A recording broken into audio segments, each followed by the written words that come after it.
In this video, we'll discuss general discussion on delirium, and in the other video, we'll discuss pathology of delirium. So what's delirium? Delirium is an acute impairment of cerebral function that causes acute confusional state, clouding of consciousness, and decline in cognition. So impairment of cerebral function, confusional state, clouding of consciousness, and decline in cognition. What about decline in cognition? Decline in cognition fluctuates over hours or days, but may last for weeks and months or longer. Fluctuating level of consciousness ranges from hyperarousal to lethargy to coma. Patients' recall of event after delirium varies widely, ranging from complete amnesia to repeated re-experience of frightening period of confusion in a disturbing manner. Why there is decline in cognitive function? Decline in cognitive function is due to serious underlying medical or neurologic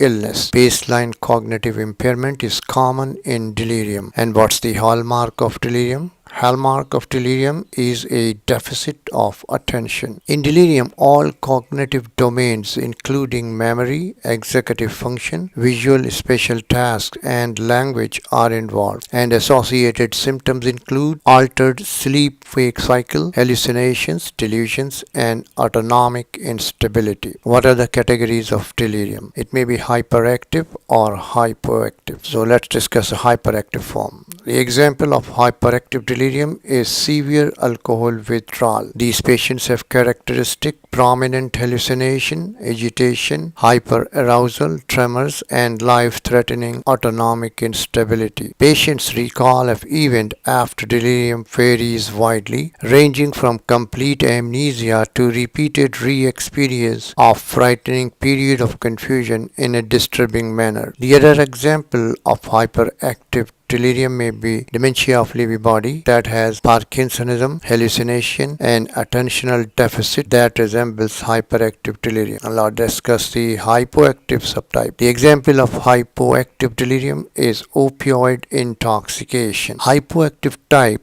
may be unrecognized and is associated with worse outcome. Which drugs precipitate and which relieve delirium? Anticholinergic medications and dopaminic medications precipitate, and cholinesterase inhibitors and dopamine antagonists relieve the symptom. Parkinson's disease patients treated with dopaminergic medication can develop delirious-like state because of dopamine. Very high dose of anticholinergic can cause delirium in young patients, and if a healthy individual with no known history of cognitive illness on hospitalization or elective surgery on minor insult suffers from delirium, then an unrecognized underlying neurologic illness such as neurodegenerative disease, multiple previous strokes, diffuse cerebral cause should be considered. What's sundowning? Typically, delirium worsens at night. So, worsening of delirium in the night is sundowning. So, attention deficit increases, alteration of wake cycle, thought disturbances such as hallucination or delusions, autonomic instability, and changes in affect occur. Not all patients have sundowning effect. Sundowning is typical but not essential for the diagnosis of delirium.